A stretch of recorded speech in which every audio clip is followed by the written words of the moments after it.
Bonjour à toutes et à tous. Je suis heureuse de vous retrouver aujourd'hui pour un nouveau numéro d'Eco Astro TV. Comme vous l'avez peut-être vu sur notre site, un nouveau thème est venu enrichir notre Web TV. Il s'agit d'interviews de personnalités. Le week-end du 30 mai au 2 juin s'est tenu le festival neuchâtelois Festinuche. Pour l'occasion, nous avons reçu les premiers sésames qui nous donnent droit à l'espace presse. Toute l'équipe s'est donc rendue le vendredi et le samedi pour avoir la chance de rencontrer certains artistes. Cette année, les organisateurs ont réussi à proposer un très beau programme, avec notamment Olivia Ruiz et Stéphane Escher comme tête d'affiche. Pour notre part, nous nous sommes intéressés à Junior Chaka et Olivia Petroli, tous deux neuchâtelois, ainsi qu'au groupe nyonnais Tweak.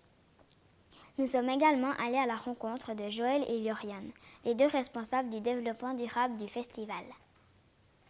Nous avons décidé de vous proposer une interview par semaine. Donc aujourd'hui, je vous propose de découvrir le reggaeman neuchâtelois Junior Chaka. Et on se retrouve juste après.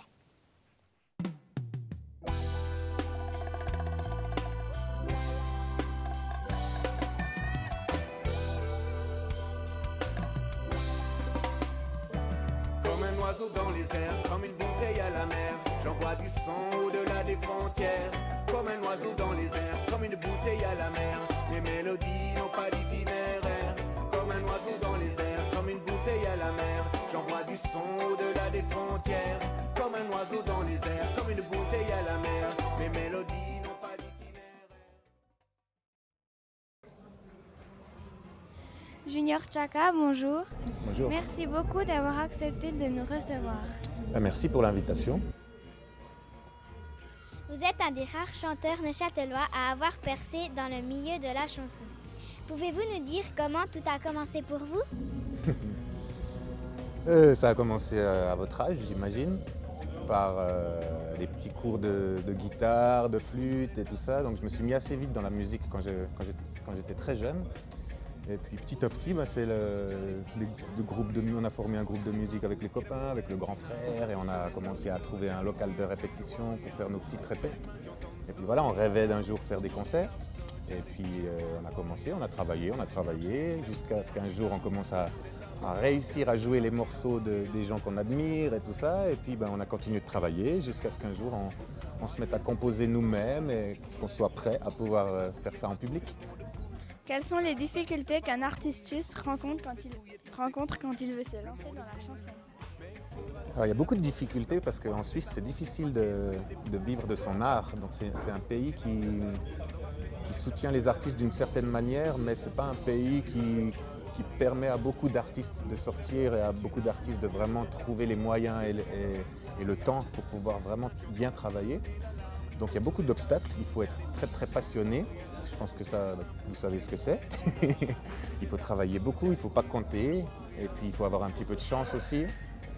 J'ai eu la chance de rencontrer certaines personnes qui m'ont aiguillé, qui m'ont donné des coups de pouce pour pouvoir sortir du pays, pour pouvoir aller jouer en France, pour pouvoir aller à l'étranger. Donc voilà, c'est beaucoup de travail, beaucoup de passion. Il faut croire en soi, il faut être sincère. Et puis essayer. Parce que si on n'essaye pas, on est sûr qu'on n'y arrive pas. Par contre, j'étais pas sûr d'y arriver. Et puis je suis pas sûr que ça va durer des années et des années, mais voilà, je profite de l'instant présent. Junior Chaka est votre nom d'artiste. Comment l'avez-vous trouvé et veut-il dire quelque chose ? Ça, c'est une vraie question de journaliste. C'est un nom que j'ai choisi un peu à la légère parce qu'il fallait trouver un nom. Et puis je n'avais pas encore vraiment d'idée parce que moi je voulais faire de la musique, je voulais chanter, mais je n'avais pas forcément déjà tout en tête de mon nom de scène, mon look et tout ça, c'était un peu secondaire. C'est lié à la Jamaïque, c'est lié au reggae. Le chaka, c'est aussi, quand je joue à la guitare, dans le reggae, on joue des contretemps qui font chaka, chaka, chaka. Donc il y a un petit peu de ça. Et puis c'est aussi surtout, j'avais besoin de m'exprimer très fort. Après l'adolescence et tout ça, j'avais des choses à dire et ces choses, j'avais comme besoin de les crier. Et le chaka, c'est comme si j'étais parti dans la forêt et que j'avais crié chaka pour me libérer. C'est comme le cri de quelqu'un qui aimerait se libérer. Votre musique est le reggae. Pourquoi ce style de musique plutôt qu'un autre ? Parce que c'est celui qui m'a touché. tombé amoureux et ça aurait pu être un autre complètement. J'écoute plein d'autres choses. J'écoute de la chanson française, j'écoute du hip-hop, j'écoute du rock, j'écoute de la house. J'aime la musique. Par contre, un jour, le reggae m'a vraiment touché. J'écoutais Bob Marley, après j'ai écouté des chanteurs de reggae en français. Alors j'ai commencé à comprendre les paroles et ça m'a intéressé de parler du monde, parler de notre quotidien, de notre réalité. Et voilà, je suis tombé dans ce mouvement reggae. Vous êtes auteur, compositeur. Combien de temps vous faut-il pour écrire les paroles et faire la musique d'une chanson? Alors c'est à chaque fois différent, il n'y a pas de recette magique. Quelquefois j'ai un texte, j'ai quelque chose dans la tête et puis j'arrive rapidement à faire un texte. Ça peut durer 1 heure, 2 heures. Quelquefois ça peut durer 2 semaines, 3 semaines. Des fois même je le laisse de côté parce que j'ai plus d'inspiration, j'ai plus d'idées. Puis je le reprends plus tard. C'est un peu comme si je faisais de la peinture. Alors des fois je fais mon tableau d'un seul coup parce que j'ai tout qui est clair dans ma tête. Et puis quelquefois je fais en plusieurs fois, ça prend plus de temps. Pour la musique c'est pareil, des fois j'ai une idée très précise, je prends ma guitare et j'arrive tout de suite à représenter ça. Puis quelquefois j'ai pas d'idée claire, alors j'essaye plusieurs choses, je change, je modifie après ou je demande à des copains musiciens de m'aider. Il n'y a pas vraiment de timing précis, c'est à chaque fois différent. Votre 3e album, Boosté par le son, est sorti en février de cette année. En quoi est-il différent des autres? Il est un peu plus... j'utilise des sons qui sont beaucoup plus modernes. Je pense que vous avez l'habitude de ces sons, mais avant je faisais un reggae un peu plus acoustique avec des instruments très naturels, des guitares sèches, des choses très... des instruments acoustiques. Et puis là j'ai pris plus de machines, j'ai travaillé aussi avec l'ordinateur, j'ai travaillé avec des synthétiseurs qui synthétisent des sons différents et j'ai ajouté plus de consistance au niveau du son. Donc c'est un peu plus puissant, c'est un peu plus fort, un peu plus... je sais pas comment dire pour que ça soit bien compris, mais c'est un peu boosté, voilà, c'est le titre du disque. Est-ce que vous chantez avec des musiciens différents pour chaque album? Alors ouais, c'est pas voulu, mais ça se fait. C'est vrai que je change assez régulièrement, mais c'est pas forcément un choix, c'est plutôt la situation qui se présente comme ça. Comme mon dernier album que j'ai enregistré en France, avec tous des musiciens français qui se connaissent très bien, qui connaissaient mes morceaux, qui ont étudié mes morceaux, qui ont vraiment travaillé mon album. Et pour moi, c'était plus facile de travailler sur place avec les musiciens du studio et tout ça. Le prochain, je l'enregistrerai peut-être avec mes musiciens des concerts, parce que j'ai quand même une équipe fidèle avec qui je travaille. Mais pour les albums, c'est un petit peu différent. Chaque fois, c'est un peu des musiciens différents. Sur votre 2e album, vous faites un duo avec Tonton David. Est-ce une référence pour vous? Oui, Tonton David, c'est quelqu'un que j'ai beaucoup écouté, que j'ai beaucoup admiré. J'adorais un peu Il était beaucoup à la télévision, dans le showbiz français, dans les grandes émissions. Et puis c'était celui qui était un peu plus léger, un peu plus joyeux, un peu plus rigolo. Et je le trouvais super. Et depuis, c'est devenu un ami. Donc on s'entend très bien, on s'appelle souvent, on a gardé une relation. Donc oui, pour moi, c'est quelqu'un vraiment que j'apprécie, qui me donne des conseils aussi, qui a connu le succès, qui a connu aussi la situation de la musique actuellement. C'est difficile avec les ventes de disques, il y a beaucoup de choses difficiles dans la musique actuellement.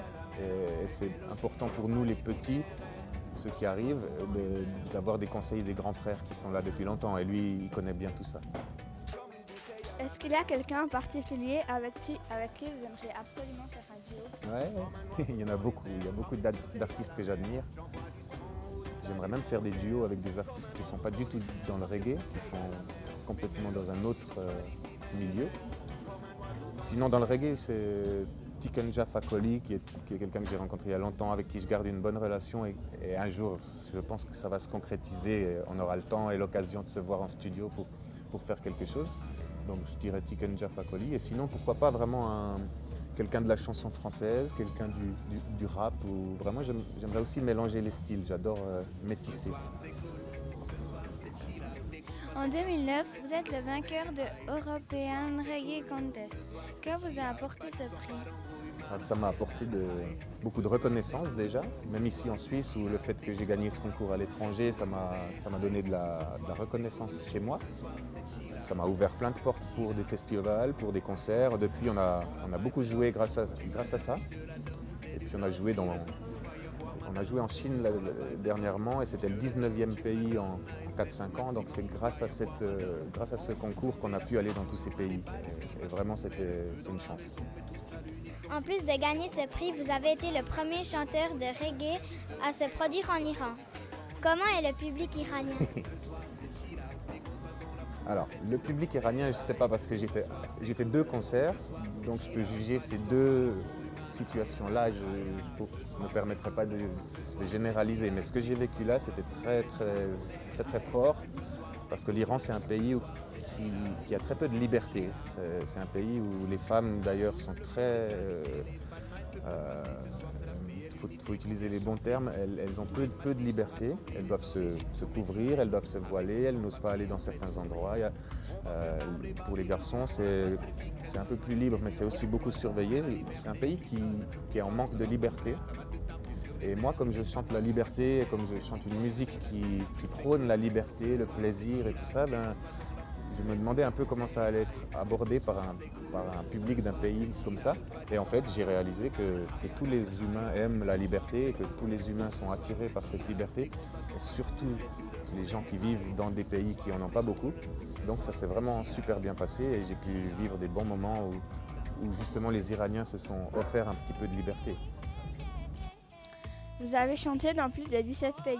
Dans lequel gardez-vous les plus beaux souvenirs? C'est difficile c'est à chaque fois des beaux souvenirs. J'ai pas envie de mettre de hiérarchie parce que la Chine, je viens de rentrer de Chine, c'était vraiment exceptionnel et incroyable. Ça risque d'être un des meilleurs souvenirs, mais j'adore aller en Afrique. J'ai joué plusieurs fois au Sénégal et là j'adore vraiment. C'est sûrement. Je pense que sur les 19 pays, il y a 19 meilleurs souvenirs. Je pense que c'est à peu près ça. C'est tous des bons souvenirs. Cette année, vous avez même fait 11 concerts en Chine. Ouais. Alors, on a joué dans toute la Chine. On a fait une tournée, on en a même fait 12, je crois. Donc Shanghai, Pékin, Hong Kong, toutes les grandes villes chinoises. C'était complètement incroyable, dans des belles salles avec des publics nombreux et euphoriques et très remplis d'énergie, qui suivaient très bien, qui réagissaient très bien. Donc, quand un petit Neuchâtelois se retrouve à l'autre bout du monde en Chine et arrive à vivre des moments comme ça avec un public chinois, c'est incroyable. Mais vous avez une attirance particulière pour le Sénégal. Pourquoi? J'étais attiré par l'Afrique quand j'étais petit. Et puis quand j'ai pu aller visiter la première fois l'Afrique, c'était au Sénégal. Et après, ça s'est vite enchaîné. J'ai fait des concerts là-bas, on est allé plusieurs fois avec le groupe. Et du coup, c'est vraiment. J'ai plein d'amis maintenant là-bas, j'ai toute une relation. Et c'est parce que, de nouveau, c'est un peu comme le reggae, je suis tombé dedans là. Et là, je suis tombé au Sénégal et je suis resté au Sénégal parce que vraiment, j'ai une très bonne relation avec mes amis sénégalais. J'y retourne souvent. Ça aurait pu être le Mali ou le Cameroun ou la Côte d'Ivoire, mais c'est tombé sur le Sénégal. Après, le Sénégal, c'est un pays qui vit pas les guerres qui ont touché les autres pays de la région. Donc c'est un pays qui est plus calme et qui n'a pas souffert de ces guerres. Parce que les pays qui viennent de vivre une guerre sont très perturbés et quelquefois c'est même dangereux. Et là, c'est pas du tout le cas. C'est un pays qui est en paix et qui vit bien. Et j'espère que ça va durer parce que c'est vraiment un très beau pays. Quels sont les messages que vous désirez faire passer au travers de vos chansons? C'est difficile de tout rassembler en un seul message, mais souvent c'est des messages de paix, c'est des messages d'amour. Je dénonce des injustices, je dénonce ce qui me touche simplement quand je regarde la télévision ou quand je me balade dans la rue ou quand je voyage. Il y a des choses qui me touchent et puis ces choses, je les transmets en chansons. Et quelquefois, c'est aussi des morceaux qui parlent de s'amuser un peu, de profiter de l'instant présent. C'est pas toujours très sérieux et grave, mais c'est vrai que le reggae, c'est quand même une musique qui parle de la paix et qui essaye de transmettre déjà un moment de paix aux gens, en espérant que ça se reproduise et beaucoup de gens ont des difficultés au travail, ont des difficultés dans leur vie de tous les jours et la musique leur permet de s'évader. Donc avant tout, c'est une manière de s'évader, la musique. Qu'est-ce qui fait enrager Junior Chaka? Enragé? Il y a plein de choses. Ouais, je vais dire l'injustice. C'est très cliché, mais c'est ça. L'injustice est difficile à supporter. Et c'est quelque chose que j'essaie de rester enragé. Parce que sinon, on devient fataliste, on accepte des situations qui devraient ne pas être acceptables. Et voilà, donc moi je m'enrage quand je vois qu'on vend des armes à certains pays qui sont en guerre. Bref, je n'ai pas envie de faire de politique, mais il y a beaucoup de choses qui peuvent enrager des gens aujourd'hui. Mais vous avez tout le temps pour découvrir ça. Quels sont vos futurs projets? Alors là, on est en tournée, on va jouer dans les festivals cet été en Suisse, quelques dates en France. Et puis par la suite, alors en septembre, il y a le Grand Prix de la francophonie, des Jeux de la francophonie à Nice, où on va jouer là-bas. Et puis ensuite, on aura des dates en France. Et puis j'espère continuer de jouer. Il y aura un nouvel album dans une année ou deux, et puis des tournées, des concerts, des voyages. Voilà. Nous arrivons au terme de notre entretien. Mais avant de nous quitter, j'ai une dernière question. Comment fait-on les dreads? C'est une bonne question. Alors, comment on fait On emmêle. C'est vraiment des cheveux qui sont emmêlés. C'est des vrais, donc c'est pas des rajouts. Et c'est marrant parce qu'on me le demande souvent, mais jamais les journalistes. Alors, c'est pas une vraie question de journaliste, ça. C'est tout emmêlé. Et puis c'est frotté, c'est emmêlé et ça devient des dreads. Eh bien, merci Junior Chaka de nous avoir accordé cette interview. Nous vous souhaitons un excellent concert pour tout à l'heure et encore plein de succès pour l'avenir. Merci, et à vous aussi. Merci beaucoup.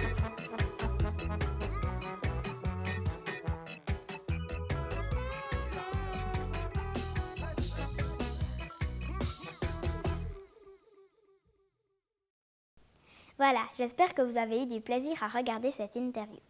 Nous tenons sincèrement à remercier Junior Chaka pour sa disponibilité et sa gentillesse. Je ne sais pas vous, mais en ce qui me concerne, je suis fan. La semaine prochaine, nous vous ferons découvrir les coulisses du festival, plus précisément la gestion des déchets. Et c'est Alexiane qui sera à ma place. N'oubliez pas non plus que vous avez plusieurs façons pour nous suivre. Il y a notre site internet, notre chaîne YouTube et notre page Facebook. Si vous n'avez pas le temps de nous regarder depuis la maison, pas de problème. Vous pouvez télécharger nos émissions sur votre iPod, iPhone, iPad depuis iTunes grâce au podcast. Nous vous invitons également à nous laisser un petit message. Cela nous ferait plaisir. Bon, allez, à bientôt.